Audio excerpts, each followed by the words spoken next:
পিচ্চি, ইদানিং তুমি কিন্তু বড্ড অলস হয়ে যাচ্ছ। এত সুন্দর সিল্কি চুলগুলোর এই 12টা বাজিয়েছ কোন সাহসে শুনি? রোজ সকালে আমি নিজে তোমার এই চুলগুলো বেঁধে দিই, তবু একটু চুলগুলো ক্লিন রাখতে পারো না? নাকি এখন থেকে তোমার চুল ক্লিন করার দায়িত্ব আমাকেই নিতে হবে? উজানের এই বেমাক্কা বকা আর চতুরতা দেখে রাগে আরও লাল হয়ে গেল। সে উজানের কোল থেকে নেমে বুক লক্ষ্য করে নিজের ছোট ছোট হাত দিয়ে দুটো কিল বসিয়ে দিয়ে দিল। আপনি অনেক খারাপ। আপনি আমার অভিমান না ভাঙিয়ে উল্টো এখন আমাকে অলস বলা বকা দিচ্ছেন। থাকবো না আমি আপনার সাথে, চলে যাব আমি এখান থেকে। থাকতে পারবে আমায় ছাড়া? থাকতে পারবো না বলেই তো এমন করছেন। যেদিন সত্যি সত্যি চলে যাব সেদিন ঠিকই বুঝবেন। উজান তার প্রত্যুত্তরে আর কোনো কথাই বলল না। সে জানে এই পিচ্চিকে মুখের কথায় শান্ত করা যাবে না। উজান বেশ কিছু সময় গভীর চোখে ময়ের ওই নিষ্পাপ মুখখানার দিকে তাকিয়ে রইল।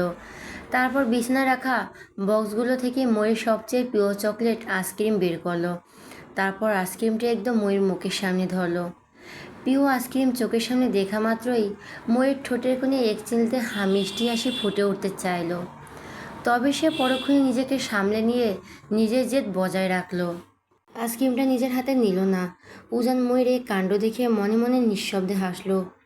মৌ যদিও তার ওপর অভিমান করে মুখটা অন্যদিকে ঘুরিয়ে রাখলো, কিন্তু আইসক্রিমের চেনা সুবাস পেয়ে ইতিমধ্যে তার জিভে জল চলে এসেছে। ময়ের এই লোভ সামলানোর চেষ্টা দেখে উজান এবার খানিকটা তার কানের কাছে ঝুঁকে পড়ল। অত্যন্ত নিচু ফিসফিসানি স্বরে আওড়ালো, কি হলো মিসেস চৌধুরী, আপনি কি নিজে থেকে এটা খাবেন নাকি আমি নিজেই?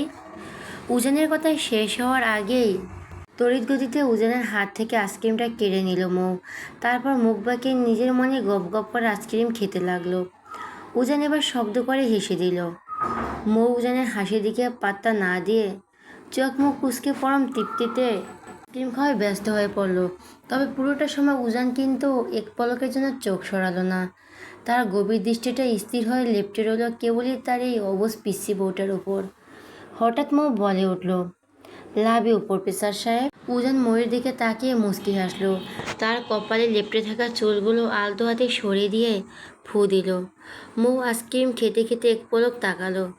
অন্তঃপর উজান ভুরু যোগল কুচকে জিজ্ঞেস করলো, চকলেট, আইসক্রিম, চিপস এনে দেওয়ার জন্য বললে? মৌ খিলখিল করে হাসলো।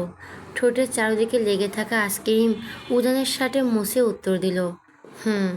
আল্লাহ, এই মেয়ে দেখি সামান্য চকলেট আইসক্রিমের জন্য।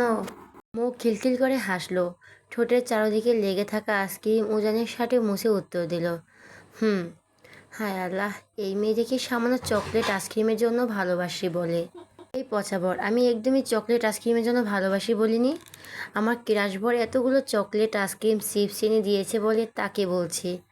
আমি আপনার মতো লুচু নই যে বিয়ের আগে ফষ্টি নষ্টি করি। উজানের মুখটা এক নিমিষে বেলুনের মতো চুপসে গেল। সে মনে মনে এক দীর্ঘশ্বাস ফেলে ভাবল, এই মেয়েটাকে নিয়ে আর পারা যায় না। সব সময় এক অক্ষর বেশি না বললে যেন তার পেটের ভাত হজম হয় না। উজান নিজে এবার একটু মুখ বাঁকিয়ে ময়ূর কঠার পিঠে উল্টো সুর ধরে খোঁচা দিয়ে বলল, ফষ্টি নষ্টি করছে তো ভালো করছি। তোমার মতো হাজারখানেক ছেলের প্রেমে হাবুডুবু খেয়ে বেড়ায় না। মৌ আইসক্রিমটা মুখের কাছে নিয়েই আচমকায় থেমে গেল। সে চোখ দুটো বড় বড় করে বলল, ছি, আপনি নিজে একটা ছেলে হয়ে আবার আরেক ছেলে প্রেমে পড়তে চান? ঘরে আমার মতো এত সুন্দর অপ্সরা বউ থাকতো নজরটা একটু খারাপ কেন আপনার শুনি? নাকি আপনি আসলে একজন ময়ের মুখে মারাত্মক বাকি কথা শেষ হওয়ার আগে উজান রীতিমতো বিষম খেয়ে চেঁচিয়ে উঠল, জাস্ট শ্যাট আপ চৌধুরী। তোমাকে আমি এই এতগুলো চকলেট আইসক্রিম আর চিপসের পাহাড় এনে দিয়েছি আমার সামনে বসে বসে আমার মুখে মুখে এভাবে তর্ক করার জন্য? মৌ এক ভেঙচি কেটে বলল, সত্যি কথা শুনলে তো সবার গায়ে একটু জ্বালা ধরবেই, এটাই স্বাভাবিক। আর শোনেন মিস্টার খাটাস, আপনি মোটেও এই এত কিছু আমায় এনে দেননি। আপনি তো আমায় সবার সামনে নিজের বউ বলে স্বীকারই করতে চান না। এগুলো সব আমার ওই ড্যাশিং আর ক্রাশভর উজান চৌধুরী এনে দিয়েছে আমায়। আর আমি শুধু আমার বরের কথাই শুনবো। আপনার মতো খাটাস লোকের এখানে কোনো দরকার নেই। উজান নিজের নাক কুচকে চরম বিরক্তি নিয়ে তাকালো। ফাজিল মেয়ে একটা। ফাজিল শব্দটা শোনা মাত্রই ময়ূর ফর্সা মুখের রং মুহূর্তের মধ্যে পাল্টে গেল। সে হাতের আইসক্রিমের চট করে শেষ করে দ্রুত সোজা হয়ে দাঁড়ালো। তারপর নিজের কোমরে হাত গুজে গলার স্বর সপ্তমে চড়িয়ে কর্কশ কণ্ঠে প্রতিধ্বনিত করে উঠল, আপনি ফাজিল, আপনার 14 গোষ্ঠী ফাজিল। খচ্চর লোক, বউকে ভালোবাসে না, শুধু কথায় কথায় বকে। উজান চরম বিস্ময়কর দৃষ্টিতে কিছু সময় ওই পুচকি মেয়ের রণচণ্ডী রূপের দিকে তাকিয়ে রইল। তারপর নিজের গলার স্বর খানিকটা উঁচু করে মুখ ভাঙিয়ে উত্তর দিল, বউ? Like seriously? তুমি বউ না, বউ নামের অ্যাটম বোমা। হ্যাঁ, এখন তো আমি অ্যাটম বোমাই মনে হবে। ঘরে এত সুন্দর বউ থাকতে বাইরে ফষ্টি নষ্টি করতে পারেন কি না? উজান দাঁতে দাঁত চেপে বলে ওঠে, এই ইডিয়েট, তোমার মনে হয় উজান চৌধুরী সত্যি সত্যি বাসার বাইরে ফষ্টি নষ্টি করবে? শুধু ফষ্টি নষ্টি করেন, সাথে নারীদের সাথে ঘেঁষাঘেঁষিও করতে পারেন। তাই এখন বউকে তিতা লাগছে। উজান নিজের কপাল কুঁচকে তাকালো, তারপর নিচের স্বরে জিজ্ঞেস করলো, হোয়াট নাঙ্গি? একটা মেয়ের বয়ফ্রেন্ড বা প্রেমিককে যদি নাঙ্গ বলতে পারো, তাহলে সেই হিসাবে আপনার ওই শিরিন পেতনি একটা আস্ত নাঙ্গি। উজানের মুখ দিয়ে আর কোনো কথা শুনল না, সে শুধু একটা তপ্ত দীর্ঘশ্বাস ফেলল। উজানের ওই অসহায় অবস্থা দেখে মৌ সঙ্গে সঙ্গে আবার একটা মুখ ভেঙচি কাটলো। নিজের ভেতরের সমস্ত রাগ ফুলে এবার নিঃশব্দে হেসে বিছানা থেকে উঠে দাঁড়ালো এবং চলো যেতে হাঁটতে লাগলো। ঠিক তখনই কিছু একটা মনে পড়তে সে তড়িঘড়ি হয়ে ময়ূরের দিকে ঝুঁকে পড়ল। এই পিচ্ছি, ওয়েট ওয়েট। মৌ উজানের ওই আচমকা গলার আওয়াজে আর জোরের গতিতে এগিয়ে আসতে দেখে তবে পরক্ষণে নিজেকে সামলে নিয়ে উজান কিছু বুঝে ওঠার আগেই তার শক্ত হাতের কবজিতে নিজের ধারালো দাঁত দিয়ে কষিয়ে কামড় বসিয়ে দিল। উজান আউস করে নিজের হাতটা টেনে নিল। মৌ সঙ্গে সঙ্গে দাঁত কটমট করে বলল, খচ্চর লোক একটা, এভাবে হুটহাট চিল্লাচিল্লি করে আমায় ভয় পেয়ে একদম মেরে ফেলতে চায়। উজান নিজের হাতের কামড়ে দাগটার দিকে তাকিয়ে ফু দিতে দিতে বলল, ফাজিল, কেমন করে কামড় বসিয়ে দিল? চিল্লাচিল্লি করে আমায় ভয় পাইয়ে একদম মেরে ফেলতে চান। উজান নিজের হাতের কামড়ে দাগটা দিকে তাকিয়ে ফু দিতে দিতে বলল, ফাজিল, কেমন করে কামড় দিল? ইস, কি ব্যথা! আর তুমি আবারও ভয় পাও নাকি? আমি তো জানতাম এই দুনিয়ায় তুমি একাই সবার ভয়ের একমাত্র কারণ। কথাটি শেষ হতেই মৌ নিজের বড় বড় চোখ দুটো আর তীক্ষ্ণ করে উজানের দিকে তাকালো। মৌয়ের মধ্যে রাগে মৌয়ের মুখটা একদম লাল টকটকে রক্তবর্ণ ধারণ করলো। মোর ওই রাগের চাহনি দেখে উজান এবার নিজের গলা খাঁকড়ে দিয়ে বলল, অত্যন্ত মিনমিনে স্বরে বিড়বিড় করে আওড়ালো, এমন করে তাকাও কেন? ভয় লাগে তো? ময়ূর এবারও কোনো কথা না বলে একদম ডেপ ডেপ করে উজানের দিকে তাকিয়ে রইল। তা দেখে উজান নিজের চোখ দুটো ছোট ছোট করে নিল, মাথাটা খানিকটা নিচু করে ফিসফিস করে, অগ্নিকন্যা, প্লিজ এমন করে তাকেও না, সত্যি সত্যি আমার ভয় লাগছে। বাই দ্য ওয়ে, একটা কথা বলো তো, তুমি কিভাবে জানলে জড়িয়ে ধরা মেয়েটি শিরিন? ও নিজের ঠোঁট উল্টে বলল, কেন জানবো না, আপনার ওই ফোন থেকে জেনেছি। উজান এবার আকাশ থেকে পড়ার মতো চমকে ওঠে, হোয়াট? আমার ফোন ঘেটেছো? তুমি কখন আমার ফোন ঘাটলে? মই এবার বিছানার ওপর একদম টান টান হয়ে দাঁড়িয়ে উজানের মুখোমুখি হলো। বিছানায় দাঁড়ানোর কারণ আর সে সমকক্ষ হয়ে, নয়তো মেঝেতে দাঁড়ালে সে বড় জোর উজানের চওড়া বুক অবধি পৌঁছাতে পারে। মৌ নিজের ঠোঁটের কোণে এক রহস্যময়ী ও বিজয়ের হাসি ঝুলিয়ে রাখলো। আপনার ওই ফোন তো বাসরাতে ঠিক পরের দিনই পুরো ঘেটে তছনছ করে ফেলেছি আমি। আপনার কপালটা বড্ড ভালো যে ওই পেতনি শিরিনের কোনো ছবি আপনার গ্যালারিতে ছিল না, নয়তো সেদিনই আপনাকে কোরবানি দিয়ে দিতাম। খুব ভালো করে মনে রাখবেন মিস্টার প্রফেসর, আপনি এখন আমার বর হয়ে যদি অন্য কোনো নারীর দিকে চোখ তুলে তাকান বা ফ্ল্যাট করেন, তবে আপনার ওই সুন্দর চোখ দুটো আমি নিজে টেনে উপড়ে ফেলবো, আর সাথে ওই মেয়েকে একদম খুন করে ফেলবো।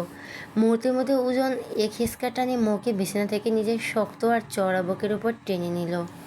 আচমকা ওই কাণ্ডে মৌ বড্ড ভয় পেয়ে নিজের চোখ মুখ শক্ত করে খিসে বন্ধ করে ফেলল। হুট করে যখন সে অনুভব করলো কারো অত্যন্ত তপ্ত আর ভারী দীর্ঘশ্বাস তার মুখের উপর আসতে পড়ছে, তখন সে নিজের চোখ দুটো পিটপিট করে মেলল। চোখ খুলে দেখল উজান তার মুখের এতটাই কাছে ঝুঁকে আছে যে দুজনের নাকের ডগা প্রায় সই সই। উজানের এই অকর্তৃত ঘনিষ্ঠতা দেখে ময়ের বুকের ভেতর হৃৎপিণ্ডটা যেন বিদ্যুৎ গতিতে লাফাচ্ছে। উজান ময়ের চোখের দিকে গভীর দৃষ্টি রেখে হুট করে এক চিলতি বাঁকা হেসে চালিয়ে উঠল। কজন মারবেন মিসেস চৌধুরী? আপনার এই হ্যান্ডসাম বরকে যে অনেক মেয়ে নিজের করে চাই। মো এবার এক মুহূর্ত দেরি করলো না। সে উজানের কলারটা নিজের ছোট ছোট হাত দিয়ে শক্ত করে চেপে ধরে অত্যন্ত দীর্ণ ও জেদি গলায় উত্তর দিল, যে কজন আপনাকে চাক বা না চাক, আমি তাদের সবাইকে খুন করব।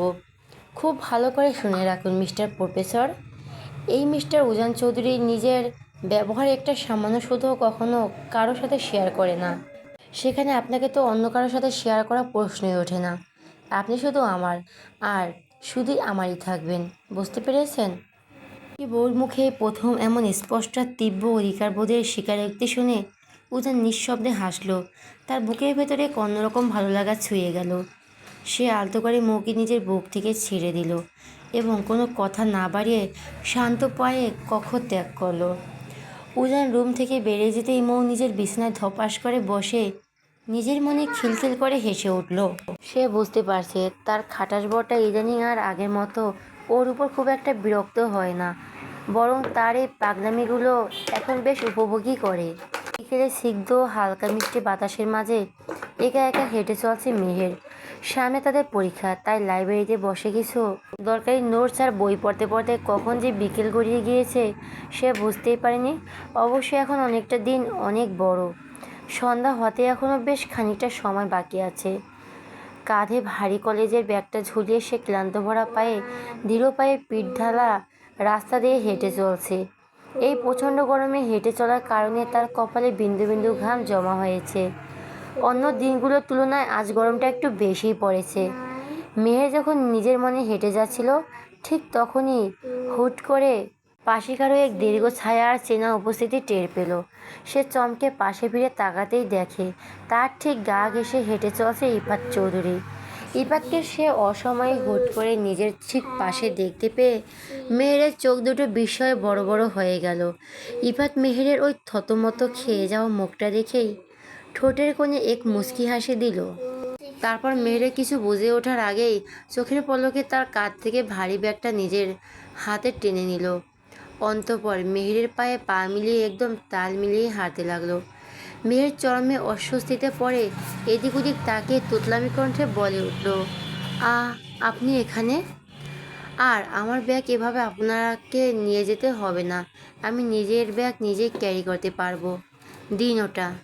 ইফাত মেহেরের কথা শুনে সাথে সাথে মাঝ রাস্তায় থমকে দাঁড়িয়ে গেল। সে নিজের ভুরুজোড়া কুঁচকে গম্ভীর কণ্ঠে জিজ্ঞেস করলো, এই যে মিস মেহের, আমি তোমার চেয়ে বয়সে বড় নাকি তুমি আমার চেয়ে বড়? মেহের মাথা নিচু করে আমতা আমতা করে বলল, আপনি বড়? তাহলে আমি যা বলবো তুমি ঠিক তাই করবে, কোনো তর্ক করবে না, চুপচাপ হাঁটো। ইফাত আবার হাঁটতে শুরু করে আলতো এসে বলল, আর একটা গুড নিউজ শোনো, আমি কিন্তু এখন থেকে নিয়মিত বাবার সাথে অফিসে যাচ্ছি। আজকেও গিয়েছিলাম প্রথম দিন, তাই কাজগুলো বুঝতে একটু কষ্ট হয়েছে, তবে ধীরে ধীরে সব ঠিক হয়ে যাবে, কি বলো? মেয়ে নিজের শুকনো ঢোক গিলে অত্যন্ত নির্লিপ্ত গলায় উত্তর দিল, সেটা আমাকে কেন বলছেন? ইফাত এক পলক মেয়ের ছিনান মুখের দিকে তাকালো। তোমাকে বলবো না তো আর কাকে বলবো শুনি? আমি কিভাবে জানবো কাকে বলবেন? আর প্লিজ আমার ব্যাগটা এবার আমাকে দিয়ে দিন। ভাইয়া আমাকে বলে দিয়েছে রাস্তায় চেনা অচেনা কোনো ছেলের সাথে যেন বেশি কথা না বলি। এক মুহূর্তে ব্যাগটা নিজের কাঁধে রাখলো না ইফাত। সে সজোরে মেহেরের হাতে তার ব্যাগটা ধরিয়ে দিল। তবে মেহেরের এই রুক্ষ উত্তর শুনে ইফাতের মনটা একটুও খুশি হলো না, বরং তারা পুরো মুখটা কালো হয়ে গেল। মেয়েটা তাদের বাসা থেকে নিজেদের বাড়িতে চলে আসার পর থেকে কেন যেন আবারও কেমন জানি চেঞ্জ হয়ে গিয়েছে। অথচ এই কয়েকটা দিন যখন সে তাদের বাড়িতে ছিল তখন কত সুন্দর করে হেসে হেসে ইফাতের সাথে কথা বলতো, কিন্তু এখন তার আচরণ একদম ভিন্ন, পুরোপুরি অচেনা। সে আজ সকাল থেকে মেহেরকে কম হলেও 20 থেকে 30 বার ফোন করেছে, অথচ মেহের একটা ফোনও রিসিভ করেনি। কেন মেয়েটা তার সাথে এমন অদ্ভুত আচরণ করছে? ইফাত কিছুতেই তার সমীকরণ মেলাতে পারছে না। ইফাত একটু এগিয়ে গিয়ে মৃদু কণ্ঠে ডাকলো, ফুলকন্যা। মেহের মনের ভিতরে এক তীব্র ধাক্কা খেয়ে চমকে তাকালো। সে মনে মনে ভাবলো, এই লোকটার সাথে যে যত দূরত্ব বজায় রেখে চলতে চায়, লোকটা ঠিক ততটাই তার কাছাকাছি চলে আসে। সে কিভাবে পাগল মানুষটাকে বোঝাবে যে তার মনের গহীনে মেহেরকে নিয়ে যে আশা ও রঙিন স্বপ্ন বাসা বেঁধেছে তা পূরণ হওয়া এই সমাজে একদম অসম্ভব। ইফাত মুখে নিজের ভালোবাসার কথা সরাসরি প্রকাশ না করলেও মেহের তার চোখের ভাষা খুব ভালো করে বুঝতে পারে। ইফাতের মনে মেহেরের জন্য কী গভীর অনুভূতি চলছে তা সে স্পষ্ট টের পায়, আর ঠিক সেই কারণে সে দ্রুত বজায় রাখে। তবুও এই মানুষটা কেন যেন তার থেকে দূরে সরে যায় না। মেহেরকে ওভাবে ও চুপচাপ দাঁড়িয়ে থাকতে দেখে ইফাতের কণ্ঠস্বর এবার বড্ড অসহায় শোনালো। সে আবারও জিজ্ঞেস করলো, ফুলকন্যা, তুমি কি আমার ওপর খুব বেশি বিরক্ত? মেহেরে মাথা নাড়িয়ে নিচু স্বরে বলল, কই না তো, বিরক্ত হব কেন? তাহলে আমাকে এভাবে সারাক্ষণ অ্যাভয়েড করো কেন? তুমি কি জানো তোমার করা ওই অ্যাভয়েড করা আমি একদম নিতে পারি না? তোমার আজ সকাল থেকে আমি কতগুলো ফোন করলাম, অথচ তুমি একটিবারও আমার ফোনটা রিসিভ করলে না। তুমি কি একটিবারও ভেবে দেখেছো এতে আমার মনটা কতটা হার্ট হয়েছে, আমি কতটা কষ্ট পেয়েছি? ইফাতের এই তীব্র আকুলতা আর কষ্টের কথা শুনে মেহেরের বুকটা যেন ভেঙে চুরমার হয়ে গেল। সে নিজের চোখের অশ্রু লুকানোর জন্য অপরাধীর মতো মাটির দিকে তাকিয়ে মাথা নিচু করে রইল। তার মুখ থেকে একটা শব্দ বের হলো না। ইফাত মেহেরের একদম মুখোমুখি দাঁড়িয়ে তার এক হাত আগলো হয়ে ধরতে চাইল। তার কণ্ঠে তখন অনুনয়, ফুলকন্যা প্লিজ কিছু তো বলো। কিন্তু এবারও মেহেরের একটা কথাও বলল না। সে নিজের হাতটা সরিয়ে নিয়ে ছোলাছলো চোখে ইফাতের দিকে তাকালো। ঠিক তখনই তার নজরে গেল কিছুটা দূরে দাঁড়িয়ে থাকা ছাব্বিরের উপর। ছাব্বিরকে দেখা মাত্র মেহের যেন এক মস্ত বড় বাচ্চার উপায় খুঁজে পেল। সে আর এক সেকেন্ডও ইফাতের সামনে দাঁড়ালো না, বরং তড়িৎ গতিতে দৌড়ে সরাসরি ছাব্বিরের কাছে চলে গেল। ইফাতের মাঝ রাস্তায় একা দাঁড়িয়ে অসহায় ও শূন্য দৃষ্টিতে কিছু সময় মেহেরের চলে যাওয়ার দিকে তাকিয়ে রইল। তার বুকের ভেতরটা এক তীব্র যন্ত্রণায় মুচড়ে উঠল। সে কোনোভাবে এই মেয়েটাকে বোঝাতে পারছে না যে মেহেরের প্রতি তার তীব্র টান কোনো সাময়িক মোহ নয়, এটা তার হৃদয়ের একদম গভীর থেকে সৃষ্টি হওয়া এক পবিত্র অনুভূতি। ইফাত নিজের অতীতে অনেক মেয়ের সাথেই তো মিশেছে, অনেক রিলেশনশিপও করেছে, কিন্তু মেহেরের জন্য কেন তার ভেতরটা এমন ব্যাকুল হয়ে ওঠে? কেন মেহেরের একটুও না দেখলে তার সাথে একটা দিনও কথা না বলে মনটা ভীষণ অস্থির হয়ে যাবে? এই তীব্র ছটফটানি তো সে আগে কখনো কারো জন্য অনুভব করেনি। কিন্তু নিজের মনে এই আকুল কথাটুকু সে কিভাবে এই অবুঝ মেয়েটাকে বোঝাবে? তা ভেবে ইফাত এক তপ্ত দীর্ঘশ্বাস ফেলে ওখানে দাঁড়িয়ে রইল। কিন্তু সে চেষ্টা করবে, যেভাবে হোক অবুঝ মেয়েটাকে নিজের করেই ছাড়বে। দেখতে দেখতে দীর্ঘ এক সপ্তাহ চোখের পলকে কেটে গেল। এই এক সপ্তাহ কত কিছু না বদলে গিয়েছে। শুধু বদলালো না উজানময়ের মাঝের সম্পর্ক আর ইফাত মেহেরের মধ্যকার সেই যন্ত্রণাদায়ক দূরত্ব। মেয়ের গত এক সপ্তাহ ধরে টুকটাক যা কথা বলতো ইফাতের সাথে, কিন্তু গত দুদিন ধরে সে একদমই কথা বলা বন্ধ করে দিয়েছে। এমনকি ইফাত রোজ করে কলেজের সামনে বাইক নিয়ে দাঁড়িয়ে থাকে, বলে মেহেরের পরীক্ষা থাকা সত্ত্বেও সে গত দুদিন ধরে কলেজে যাওয়া বন্ধ করে দিয়েছে। মেহের এই চরম অবহেলার দূরত্ব নিতে পারছিল না ইফাত, তাই আর সব বাধা ভেঙে সোজা মেহেরের ফুপুর বাড়ির নিচে এসে বাইক নিয়ে দাঁড়িয়ে আছে। প্রায় 1 ঘন্টা পার হয়ে গেলেও মেহেরের এক পলক দেখার সৌভাগ্য তার হচ্ছিল না। ঠিক তখনই দোতলার বারান্দায় এক হাতে গরম কফির মগ আর অন্য হাতে একটা বই নিয়ে এসে দাঁড়ালো মেহের। সে ছোটবেলা থেকে ভীষণ বইপ্রেমী, বিশেষ করে বৃষ্টির দিনে কফির মগে চুমুক দিতে দিতে বারান্দায় বসে বই পড়া আর রিনঝিন বৃষ্টি দেখা তার জীবনে অন্যতম প্রিয় একটা ভালো লাগা। এখন যেহেতু একদম শেষ বিকেল, এই সময় প্রতিদিন মেহেরের ফুপা ফুপি সবাই ড্রয়িং রুমে বসে চা গল্প করেন। কিন্তু আজ সারাদিন ধরে হাওয়া ঝাওয়া ঝিরিঝিরি মিষ্টি বৃষ্টির কারণে আবহাওয়া বড্ড ঠান্ডা, তাই বাড়ির সবাই এখন গভীর ঘুমে আচ্ছন্ন। মেহের বারান্দা গ্রিলে হাত দিয়ে নিচের দিকে তাকাতে আচমকা তার নিজের বাড়ির সামনে ভর বৃষ্টির মাঝে ইফাতকে এভাবে বাইকের উপর নিথর হয়ে বসে থাকতে দেখে চমকে উঠল। ঠিক তখনই আকাশের মেঘ ডাকলো এবং বৃষ্টির বেগ কিছুটা বাড়তে শুরু করলো। মেহের দোতলার বারান্দা থেকে চারপাশ দেখে অত্যন্ত নিচু ব্যাকুল স্বরে ডাকলো, এই যে শুনছেন? এই ভর বৃষ্টির মধ্যে ওখানে এভাবে কেন দাঁড়িয়ে আছেন? কিন্তু ইফাত মেহেরের কথার কোনো উত্তর দিল না। সে নিজের বাইকের উপরই হ্যান্ডেলে গালে হাত দিয়ে ঠিক আগের মতনই এক দৃষ্টিতে দোতলার বারান্দা দিকে তাকিয়ে রইল। মেহেরের উপর থেকে আরও বার করে তাকে ডাকলো, তবু ইফাত যেন কানেই তুলল না। মেহের আর কোনো উপায় না পেয়ে নিজের কফির মগ আর বইটা টেবিলে রেখে পা টিপে টিপে সিঁড়ি বেয়ে ধীরে ধীরে নিচে নেমে এলো। সদর দরজার কাছে এসে সে আবারও ইফাতকে ডাক দিল, এই যে, আপনার কি হয়েছে বলুন তো? এভাবে বৃষ্টির মধ্যে দাঁড়িয়ে ভিজছেন কেন? ভেতরে আসুন। এবার ইফাত নিজের বাইক থেকে নেমে এক নীরব ও পাথরের দৃষ্টি নিয়ে হেঁটে এসে মেহেরের একদম সামনে এসে দাঁড়ালো। তবে সে মেহেরের ফুপুর বাসার সীমানার ভেতরে পা রাখলো না। বাইরে বৃষ্টির মাঝে দাঁড়িয়ে রইল। মেহের তার দিকে একরাশ রাগী দৃষ্টি নিয়ে তাকিয়ে আছে, অথচ ইফাতের মধ্যে সে রাগের বিন্দুমাত্র ভ্রুক্ষেপও নেই। মেহের নিজের ভুরুজোড়া কুঁচকে ক্ষিপ্ত গলায় জিজ্ঞেস করলো, কী হলো, কথা বলছেন না কেন? এই বৃষ্টির মধ্যে এভাবে দাঁড়িয়ে থাকার মানে কি? ইফাত নিজের ভেজা মুখটা মুছে অত্যন্ত স্বাভাবিক ও শান্ত গলায় উত্তর দিল, তোমার জন্য। কিন্তু ইফাতের এই ছোট ও সহজ উত্তর শুনে মেহেরের মনে বিন্দুমাত্র খুশি হতে পারল না। সে ভেবেছিল নিজে থেকে দূরত্ব বজায় রাখলে, ফোন না দিলে হয়তো ইফাত একসময় তা থেকে দূরে সরে যাবে। কিন্তু এই জেদি লোকটা আজ সরাসরি তাদের বাসা নিচে এসে হাজির হয়েছে। সে খানিকটা রাগান্বিত হয়ে বলল, আমার জন্য মানে? আমি কি আপনার একেবারের জন্য বলেছি যে আপনি আমাদের বাসা নিচে এসে এভাবে দাঁড়িয়ে থাকবেন? হ্যাঁ, যে আপনি আমাদের বাসা নিচে এসে এভাবে দাঁড়িয়ে থাকবেন? হ্যাঁ। ইফাত বৃষ্টির মাঝে মেয়ের চোখের দিকে তাকিয়ে তপ্ত হেসে বলল, তুমি তো এটাও বলনি যে এভাবে এখানে দাঁড়িয়ে থাকবো না। মেহের ইফাতের মতো জেদি ও ছেলের কথা শুনে এক দীর্ঘ ও তপ্ত নিঃশ্বাস ফেলল।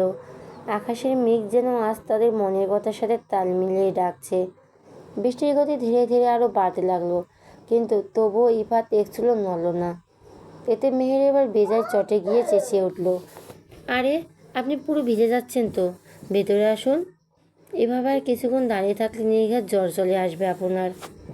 ইফাত এবার মেহেরের মুখের দিকে এক অদ্ভুত দৃষ্টিতে তাকিয়ে ফিসফিসিয়ে বলে ওঠে, আবার কবে হবে? ইফাতের এই কথার আগাগোড়া কিছুই মাথায় ঢুকলো না মেহেরের।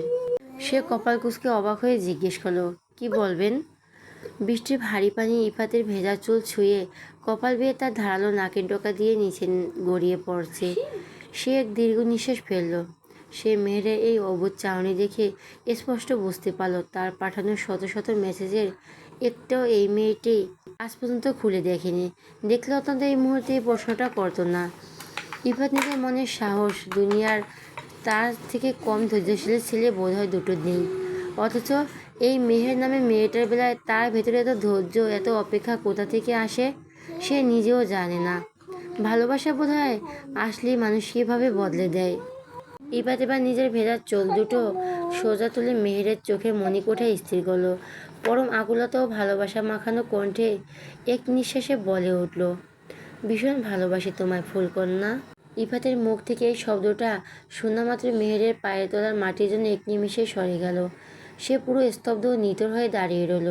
সে নিজের স্বপ্ন কখন ইফাতের কাছ থেকে এত বড় একটা প্রশ্নের মুখোমুখি হবে তা আশা করিনি। সে ভেবেছিল কোনো এক দুর্ভবিষ্যৎ হয়তো এমন পরিস্থিতির সৃষ্টি হতে পারে, কিন্তু সে কাঙ্ক্ষিত ও ভয়াবহ দিনটি যে এত তাড়াতাড়ি আসবে তা মেহের কল্পনার বাইরে ছিল। সে নিজের শুকনো ঢোক গিলে মনের ভিতর তীব্র কাঁপনটি লুকিয়ে মুখখানা যতটা সম্ভব শক্ত ও কঠিন করে বলল, কি বললেন আপনি? ইফাত এবার মেহেরের এক হাত নিজের ভেজা হাতের মুঠোয় নিয়ে পরম আকুতিতে নিয়ে আওড়ালো, তোমায় আমি প্রেমিকা নয়, বউ করে ঘরে তুলতে চাই ফুলকন্যা। বিয়ে করবে আমায়? ইফাতের এই সরাসরি বিয়ের প্রস্তাবে মেহেরের বুকের ভেতরটা যেন এক মস্ত বড় ভূমিকম্প কেঁপে উঠল। তার শরীর আর দাঁড়িয়ে থাকার মতো কোনো শক্তি অবশিষ্ট রইল না। এই কাঙ্ক্ষিত প্রশ্নের উত্তর সে কী দেবে তা কিছুতেই ভেবে পেল না সে। আর নিজের অতীতে সে অন্ধকার অতীত, সমাজের সেই চাবুক আর নিজের কলঙ্কের কথা এক নিমিষেই তার চোখের সামনে ভেসে উঠল। সে নিজের চোখের জলটুকু কোনো মতে চেপে রেখে আমতা আমতা করে ভেজা গলায় বলল, আপনি যেটা চাচ্ছেন সেটা কোনোদিন পসিবল নয়, তাই চলে যান এখান থেকে, কোনোদিন আসবেন না আমার সামনে। এই বল ইফাতের মুখের সামনে মেহের দরজাটা আটকে দিল। ইফাত কিছু কিছু সময় সেভাবে তাকিয়ে রইল। কিভাবে বাঁচবে মেয়েটাকে ছাড়া? মেয়েটি কি কোনোদিন বুঝবে না তার গভীর ভালোবাসা? প্রফেসর সাহেব, I love you so much. পড়ার টেবিলের খাতার উপরে দু হাত রেখে নিজের চিবুকটা ঠেকে হুট করে অত্যন্ত মিষ্টি সুরে উজানের দিকে তাকিয়ে কথাটি বলে উঠল মৌ। উজান তখন হাতে কলম নিয়ে অত্যন্ত মনোযোগ দিয়ে ফিজিক্সের একটা ম্যাথ মৌকে বোঝাচ্ছিল। মৌয়ের মুখ থেকে এমন অসময় রোমান্টিক বাণী শুনে উজান নিজের হাতে কলমটা টেবিলের উপর খটাস করে রাখল। তারপর চোখ দুটো বড় বড় করে কড়া গলায় ধমকে উঠল, থাপ্পড় দিয়ে তোমার সবকটা দাঁত ভেঙে দেবো বেয়াদব মেয়ে। দিন দিন ফাজিল হয়ে যাচ্ছ। পড়ার সময় এই সব আজেইরা ফালতু কথা তোমারও পুচকে মাথায় আসে কি করে? হ্যাঁ, চুপচাপ সে ম্যাটটা করাচ্ছিল, ওটাতে মনোযোগ দাও। উজানের এমন রাগান্বিত ধমক খেয়ে মৌ নিজের মুখটা বেলুনের মতো চট করে চুপসে নিল। পড়াশোনা জিনিসটা তার ছোটবেলা থেকে বারবার চরম অপছন্দের।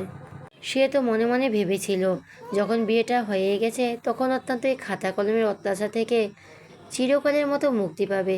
কিন্তু এখন তো দেখছি পুরো উল্টো। পুরনো খোদাবরের কাছে প্রতিদিন রাতে তাকে টিউশনি পড়তে হচ্ছে।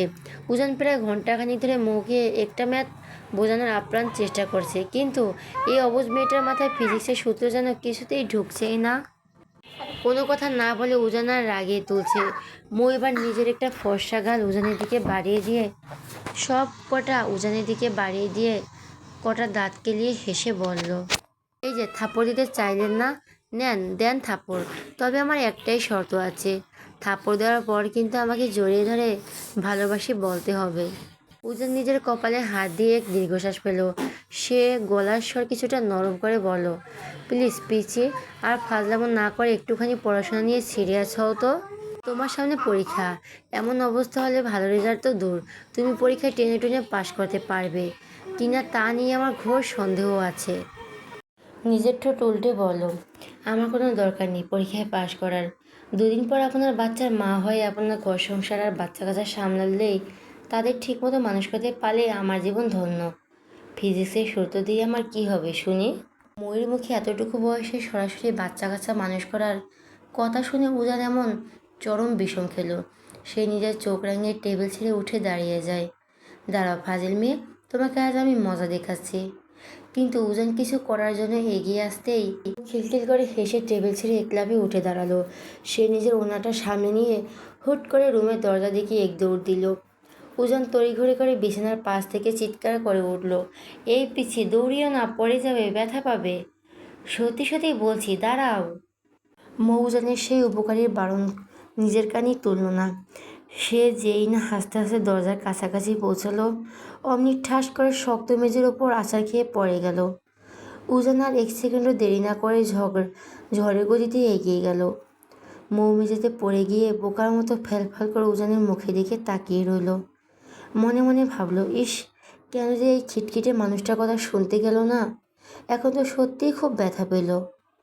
উজান কোনো কথা না বলে অত্যন্ত সাবধানে নিজের দুহাত দিয়ে মুখে পাজা খুলে তুলে নিল। তারপর ধীর পায়ে এনে বিছানার উপর বসিয়ে দিল। সে নিজের দাঁত চেপে রাগটা নিয়ন্ত্রণ করে নিল। আমার কথাগুলো না শুনো না কেন বলো তো? এত তেরামি কে করে শুনি? নারী এমন একটা শব্দ যা শুরু হয়েছে না দিয়ে, তারপর কিভাবে আশা করবে যে আপনাদের কথা আমরা অক্ষরে অক্ষরে শুনব? কথাটি বলেই মৌ নিজের সব কষ্ট ভুলে আবারও ফিক করে হেসে দিল। উজান তার দিকে এক তীব্র রাগে চ্যামড়া দৃষ্টি নিক্ষেপ করতেই সে চট করে নিজের মুখে হাত দিয়ে চুপ হয়ে গেল। মৌ এবার খানিকটা উজানের দিকে ঝুঁকে এসে চোখ টিপে ফিসফিস করে জিজ্ঞেস করলো, রাগ করলেন? আজ তো একটা নির্লজ্জ মেয়ে তুমি। এত কিছু বড় আছাড় খেয়ে ব্যথা পেলে অথচ এখনও বসে বসে দাঁত কেলাচ্ছ। সারাদিন ফোন দেখে যত সব আজগুবি আর তেরা কথা শেখো, তাই না? আজ থেকে তোমার ফোন হাতে নেওয়া সম্পূর্ণ ব্যান্ডল। উজানের কড়া সুরে বলো। মৌ এবার উজানের শার্টের কলারটা আলতো করে টেনে ধরে আদুরে গলায় বলল, লাভ ইউ শাশুড়ি, হ্যান্ডসাম ছেলে। উজান এবার নিজের দু হাত দিয়ে মাথা চেপে ধরে বিছানার কোণে বসে পড়ল। এই মেয়েটার কোনো ব্যাকরণ বা ফিজিক্সের সূত্র দিয়ে সামলানো তার পক্ষে কোনোভাবেই সম্ভব নয়। সে ময়ের এই মিষ্টি যন্ত্রণা অত্যাচার অতিষ্ঠ হয়ে ঘর থেকে উঠে দাঁড়ালো, আর এক মুহূর্ত দাঁড়ালো না। সে দ্রুত পা ফেলে রুম থেকে বেরিয়ে গেল। রাত তখন অনেক গভীর। পুরো চৌধুরী বাড়ি এখন নিস্তব্ধতায় ডুবে আছে।